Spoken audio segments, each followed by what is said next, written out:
Take my life and let it be consecrated,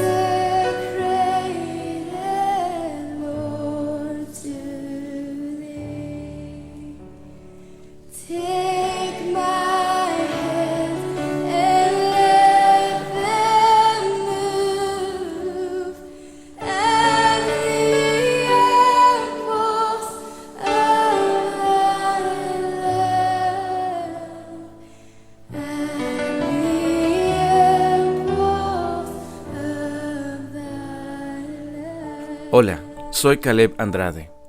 Te invito a que me acompañes a meditar en la palabra de Dios en estos 21 días de ayuno y oración. El tema de la meditación de este día es el Evangelio y el justo juicio de Dios, parte 2. En la primera parte de esta meditación hablamos acerca de la depravación total del hombre y concluimos que el justo juicio de Dios requiere un castigo eterno para el ser humano. El día de hoy quiero ampliar acerca de este punto. Así que te invito a que abras tu Biblia conmigo en la carta a los Romanos, capítulo 11, versículo 22. Cito: Considera pues la bondad y la severidad de Dios. La severidad ciertamente para con los que cayeron, pero la bondad para contigo, si permaneces en su bondad.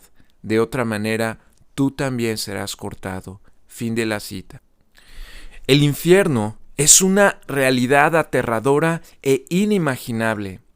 Ninguna descripción humana sería suficiente para describir sus horrores. El Catecismo Mayor de Westminster lo describe así, cito: El castigo del pecado en el mundo venidero será la separación eterna de la saludable presencia de Dios y los tormentos más graves tanto en el alma como en el cuerpo, en el fuego de infierno por siempre y sin intermisión. Fin de la cita. En la cita mencionada al inicio de esta meditación, el apóstol Pablo enuncia en modo imperativo: considera, ten en cuenta, medita, observa, piensa en la bondad y en la severidad de Dios. De manera que es un mandato a todo creyente el tener en cuenta tanto la bondad como la severidad de Dios. Así pues, nuestra predicación del Evangelio debe contener ambos ingredientes. No podemos predicar la salvación sin predicar la condenación, predicar la gloria del cielo sin predicar los horrores del infierno, predicar el amor de Dios sin predicar el justo juicio de Dios, predicar la dignidad infinita de Dios sin predicar la eternidad y justicia del infierno. Me parece una tragedia que en la actualidad, en muchos círculos cristianos, nos gusta hablar únicamente de la bondad de Dios, de los beneficios del Evangelio, y nos olvidamos de su severidad. Le decimos a la gente: Dios te ama y tiene un propósito para ti, cuando el mensaje central de Jesucristo es, de acuerdo a Mateo 4:17, cito: Arrepiéntanse, porque el reino de los cielos se ha acercado. Fin de la cita. Por supuesto que Dios ama al ser humano, de acuerdo con Juan 3:16, pero también Dios aborrece al que hace iniquidad, de acuerdo con el Salmo 5:5. Fallar en obedecer el mandato de considerar la severidad de Dios y su justicia santa ha generado a lo largo de la era de la Iglesia cristiana una serie de concepciones erróneas, deformes e incluso herejes acerca del infierno.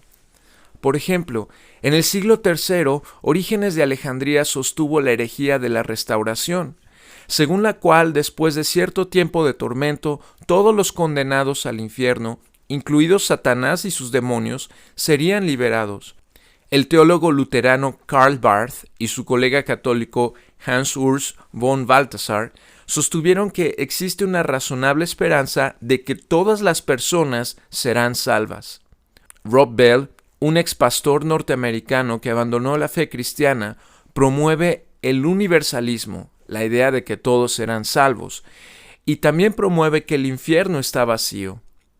El catolicismo romano contemporáneo considera que el infierno no es un lugar, sino un estado de frustración y vacío de una vida sin Dios.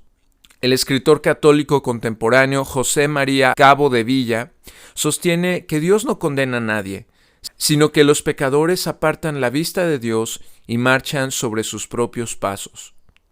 Fra Angélico sostuvo que Dios no puede salvar y condenar al mismo tiempo, sino que Dios ofrece salvación y los que rechazan el ofrecimiento voluntariamente se apartan y sufren debido a la ausencia de Dios. El pensador y reformador italiano Fausto Socino promovió la herejía denominada socinianismo, que afirma la inmortalidad para los que creen en Dios y la extinción del alma de los pecadores cuando éstos mueren, una forma antigua de aniquilacionismo.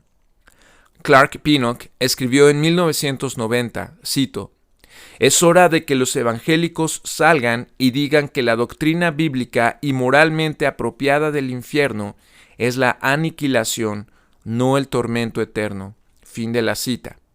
John Stott escribió en 1988, cito, «Emocionalmente encuentro el concepto de tormento consciente eterno intolerable. Las escrituras apuntan en la dirección de la aniquilación». Fin de la cita. Las consecuencias de estas concepciones heterodoxas acerca del infierno no son menores, sino enormes, y demuestran una opinión baja por parte de sus promotores acerca de la santidad y la justicia de Dios. La principal y más importante consecuencia es que minimizan el sacrificio de Jesucristo y la gloria del Evangelio. Debemos entender que puesto que Dios es infinitamente santo y perfectamente justo, cualquier pecado o transgresión, por pequeño que sea, contra la dignidad infinita de su santidad, demanda un castigo infinito, es decir, por la eternidad. La justicia perfecta de Dios requiere que todo pecado sea castigado o en la cruz del Calvario o en el infierno. A este respecto, las palabras del hermano John Piper me parecen muy adecuadas. Cito, «El infierno es un eco de la gloria de Dios». Fin de la cita.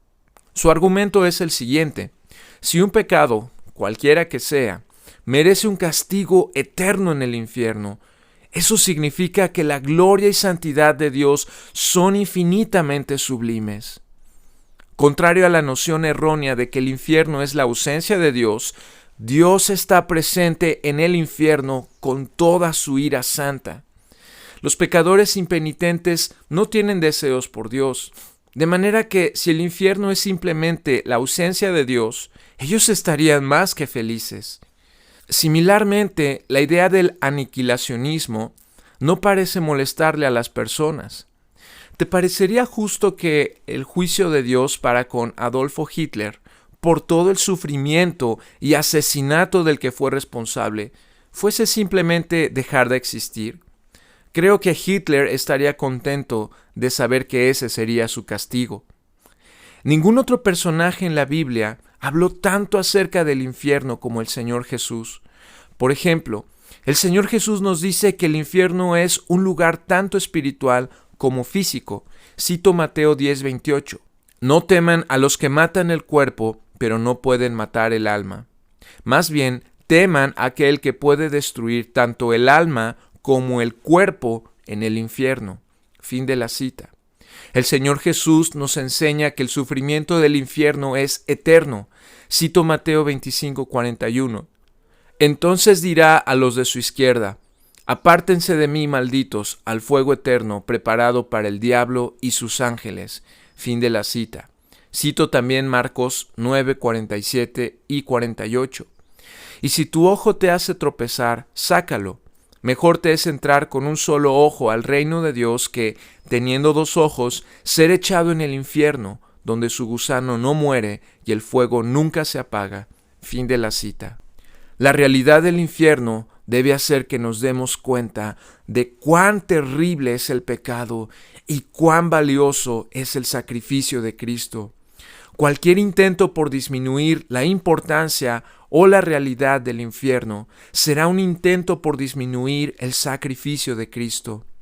Si la condición final del hombre es la salvación universal o la aniquilación total, ¿Qué sentido o valor tendría entonces que el Hijo de Dios se humillara hasta lo sumo durante 33 años, sufriendo rechazo, menosprecio, injurias, insultos, blasfemias, traición, una muerte dolorosa y vergonzosa, pero sobre todo ello, padecer el abandono del Padre y su ira santa descargada para satisfacer la justicia de Dios por todos los pecados de sus escogidos en la cruz del Calvario? Los cristianos debemos pensar en la salvación tanto como en la condenación, en las bendiciones del Evangelio tanto como en la maldición del pecado, en el gozo del cielo tanto como en el dolor indescriptible del infierno. ¿Quiénes somos nosotros para opinar sobre lo que es justo que Dios haga y lo que no lo es? Para tratar de conformar a Dios a nuestras concepciones humanas sobre la justicia y el amor. ¿Quiénes somos nosotros para intentar detener su mano y decirle, ¿qué haces? Debemos, por tanto, predicar un evangelio completo y fiel a las Escrituras, considerando el amor y la bondad de Dios, así como su severidad y el castigo tan terrible del infierno. Que Dios te bendiga.